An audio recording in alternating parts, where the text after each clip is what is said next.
What is up, everyone? This is the Jose Show. I hope everyone's having a fantastic Tuesday, and I hope everyone had a lovely Labor Day weekend. I had a really good Labor Day weekend. It was so much fun. It was really cool. Um, and I mean, it was something that, of course, we all needed, of course, because I mean, it is, that time of the year where we could, get together and have fun with our friends and family. Especially because I mean we all have our busy schedules and busy lives. So, anyways, I was happy about Labor Day weekend, but honestly, I was literally just hoping for it to be Tuesday again because I mean I love doing this show. So, anyways, there is a lot of interesting and a lot of cool stuff to talk about on today's episode. So let's get started. Now let's start off with The View. As we all know, The View kicked off its 25th season today, and a lot of people were happy and excited for The View to come back, especially in the studio. And a lot of people saw Joy Behar, Sunny Hostin, Sarah Haynes, and Whoopi Goldberg back in the studio. Of course, Meghan McCain is gone from the show. She left at the very end of season 24, and she decided not to return because she decided to stay in Washington, D.C., especially because she wants her daughter to grow up, her daughter Liberty to grow up in that city. So those are the main reasons to why Meghan McCain decided not to return to The View for its 25th season. Now, I mean, it is a huge blast that The View is back for its 25th season, not only because it's back in the studio, but also because now there are a lot of, more intense topics, to be talking about in that show, especially now that they're in person. And one of them happens to be, of course, about, the fact that they're talking about, the Afghanistans and talking about how they are dealing with the fact that now the U.S. withdrawed from Afghanistan, and then they were also talking about abortion now considered into being illegal in Texas, and of course they were also talking about the history of The View. They were talking about how The View has carried on throughout the past 25 years of 25 seasons of being on the air. So they were just talking about a lot of cool things, and then a lot of intense things as well on the show, which made the show even better. And I mean, it's just really cool, that The View is now having a even a more better vibe, especially now that it's in person, because I honestly think that The View, I mean, it wasn't the same when they were doing it virtually, especially because there was just a bunch of delays going off,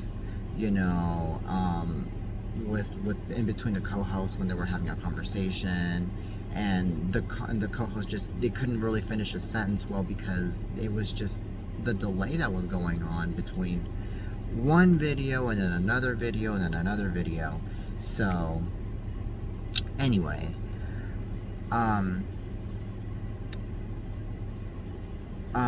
apparently though, even though Meghan McCain is gone, The View still hasn't chosen a replacement. Still hasn't chose a replacement for Meghan McCain. But The View is going to consider putting in rotating guest hosts to fill in for Meghan McCain. One of them happens to be replacing Meghan McCain. One of them happens to be Carly Fiorina. Another one happens to be Mia Love. And then another co-host happens to be Ebony K. Williams, who happens to be a reality star. So, I mean, those are one of the few co-hosts that I just named right now that will be replacing Meghan McCain, but just as guest hosts.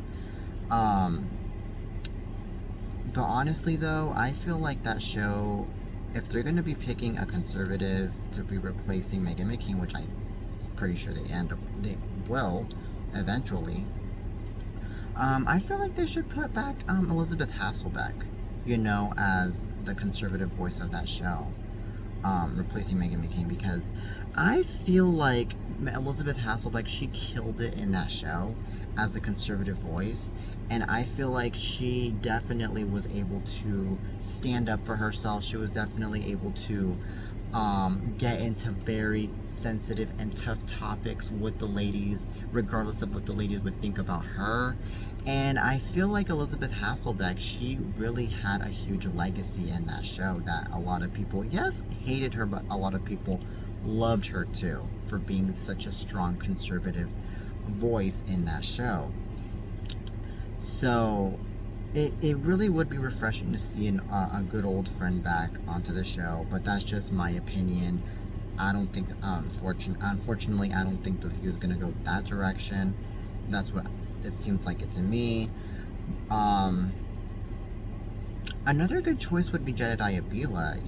Jedediah Bila would also be a really good replacement for Meghan McCain, considering that Meghan McCain replaced her, right after Jedediah left right after Jedediah got fired back in 2017 from The View. It would be nice to see Jedediah back. I mean, she was also a very good conservative voice for the show, and I feel like she would also, be interested in returning, especially now that she just left Fox News not so long ago. So, anyways, eventually they will find a conservative voice, but as of now, I feel like the ladies are having a very good time, though. The four ladies, especially the chemistry is just wonderful, especially now that they're in person. And I honestly feel like Sarah, Sunny, Joy, and Whoopi, they were, super excited. I can tell it in their faces how excited they were and how happy they were to just return to that table, And what I noticed though about the show now is that a lot of things did change from that show. The table changed. The table is bigger now. The table's more silver now. I also noticed that the show his background looks kind of different too.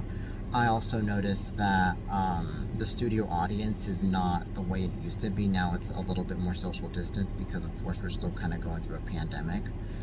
And then, of course, the studio audience is also wearing masks. I also noticed that the theme song is different too. It's no longer the Mary J. Blige song that we all used to hear. It's now a different type of song, which I think this new theme song is even better than the old theme song, by the way, that The View used to have. This new theme song is just poppin'. This new theme song is actually a very good thing. I think they made a really good selection into choosing this new theme song, big time. So anyways, congratulations to The View for its return, especially for its 25th season. You guys are the best. You know what? My dream is to even be on The View. My dream is to at least be a guest on The View. So, I mean, if you ladies are watching this, y'all should call me because I would be more than interested in joining, especially for the hot topics. So, anyways, from The View, now returning to its 25th season, to now, Drake. Okay, so as we all know, Drake released his new album, Certified Lover Boy, this past Friday, and it has been breaking streaming records. It broke the record for the most streamed album in 24 hours on Spotify with 153 million streams, and it also broke the record for, one of the songs broke the record for the biggest streaming record in a single day by a song. So this is actually a very huge accomplishment, especially for this album that is, Drake, that is Drake's first album in 3 years. His last album was Scorpion back in 2018, which also broke streaming records at the time. And a lot of people, I mean, I can tell they're very excited, they're very happy that this new album is back, and especially because, I mean, a lot of people love Drake. Lil Wayne happens to be in the album, but apparently Ariana Grande is not appearing in this new album, when the rumors were already going around that Ariana Grande was going to be in the album after all, and that Ariana Grande, was, going to be, promoting, and she was going to also talk about it and this and that. A lot of people were already expecting all of that, especially a lot of the Arianators. Well, apparently, the Ariana Grande song, well, it was rumored. It's now rumored that Ariana Grande's the song that Drake had with Ariana Grande got scrapped. It got, it decided not to make to the it did not make it into the final cut of the album. That's what now rumors are going around, that it didn't make the final cut, that Ariana was previously going to be in the album, but Drake decided not to put it into the final cut of the album at all. Those are the rumors that are going around. I mean, I don't know, but honestly, I mean, I as an Arianator, I am very disappointed that Ariana Grande did not make it into the album, because I think that if Ariana Grande was in this album, Ariana Grande would have killed it. I mean, especially collaborating with someone as huge as Drake. Especially because both Ariana and Drake, they are both huge streaming artists. Huge, immense streaming artists. They would break a huge record if Ariana were to be in a song with Drake in this album. So that's what I think. I feel like Ariana not being in the album at all anymore. Well, if the rumors are true that Ariana was going to previously be in the album, and that Ariana's song got scrapped. Well, anyways, if Ariana did not make it into the album at all, and Drake decided not to put her into the final scrap of the album, then I think Drake made a horrible decision. He made the worst mistake of his life. That's what I think. But I mean, anyways, I think Drake anyways is still killing it with this new album. I feel like Drake is still, out there doing his thing. And I mean, this could possibly even lead to, Billboard charts flooding with all of his songs, and also him breaking Billboard records as well. So we're gonna look forward to that next week. So anyways, congrats to Drake though for the release of his new album, Certified Lover Boy, which is out now in all streaming platforms, everybody. So anyways, from Drake breaking streaming records with his new album, to now Michael K. Williams.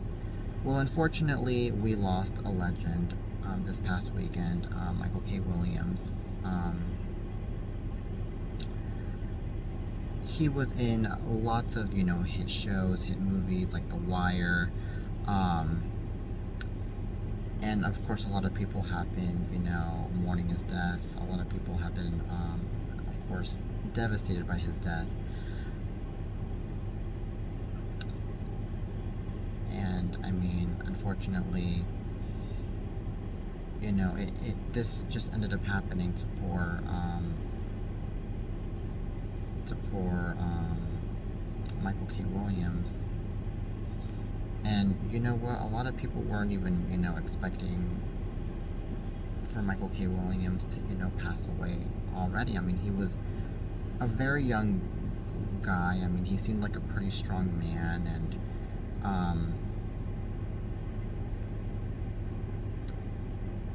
and I mean, he was only like 54 when he passed away. I mean, that's pretty young, you know. But anyways, he was found dead in his New York City apartment. This was actually Monday afternoon, so yeah, during the Labor Day weekend. And law enforcement ended up telling everyone about that, obviously.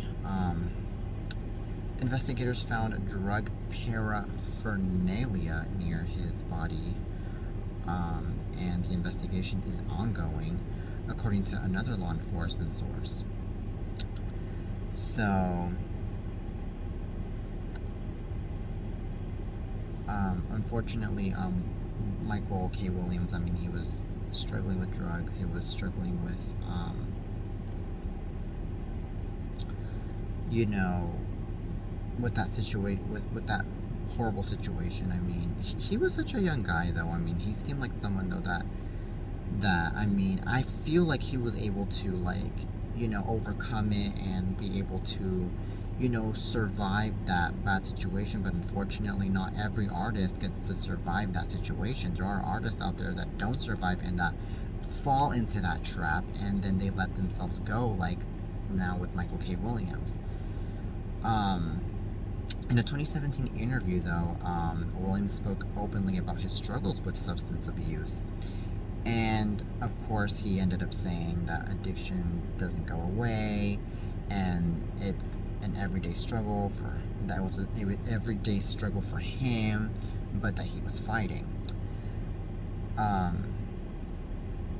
That's what he said in an interview 4 years ago. Now, Williams amassed a number of accolades during his storied career, including 5 Emmy nominations. His first was in 2015 for his role in Bessie, and another followed 2 years later for his part in The Night Of. He was also the winner of a SAG Award for Best Ensemble with the cast of Boardwalk Empire. On social media, Williams' many colleagues and friends recalled the depth, complexity, and humanity he brought to his characters on screen, and above all, the man he was off screen. So anyways, it really is sad, just to hear, you know, someone passing away, especially when it comes to doing drugs. You know, I mean, and you know, it hurts to say this, but I mean, being in the entertainment business, it is really nice, you know, getting fame, getting popularity, getting all the attention, but being in the entertainment business at times is not as nice as it sounds, you guys. Because, I mean, you know, there's drugs going around, there's peer pressure going around, especially with the paparazzi chasing you all around. There is, you know, a lot of people hating on you, especially on social media, going after you. There is a lot of, you know, people just, even crazy fans out there, you know, that are making your life miserable, that are, you know, wanting to get answers from you, and that are wanting to stalk you, or that are wanting to do whatever it takes that they want, you know. So it's just a bunch of negative things that contributes to being in the life of being famous. And, you know, Michael K. Williams' situation here is a very good example of that. So I feel that, you know, when it comes to being in the entertainment business, especially for all of those of you that are barely starting in the entertainment business, my personal suggestion is for you guys to take it one at a time, to take it slowly, to be calm, be careful, know what you're putting yourself into, and also remember that, you know, when you're doing what you're doing, make sure that you are in a safe position, and that you're not in a dangerous position where you're gonna end up you know, hurting yourself or letting others hurt you. So, it's always good to be wise, to be smart, you know, especially me, since I'm barely getting into the entertainment business, so those are my suggestions. That's my strong good suggestions, my advice to all of you. So, anyways, may Michael K. Williams rest in peace. He was an icon, he was a legend, and he will forever be remembered. Anyways, you guys, that is it for today's show. I hope you guys enjoyed today's episode of the Jose Show. Make sure you guys like and subscribe to my YouTube videos. And of course, make sure you guys follow me on Instagram and on Twitter. Love you guys.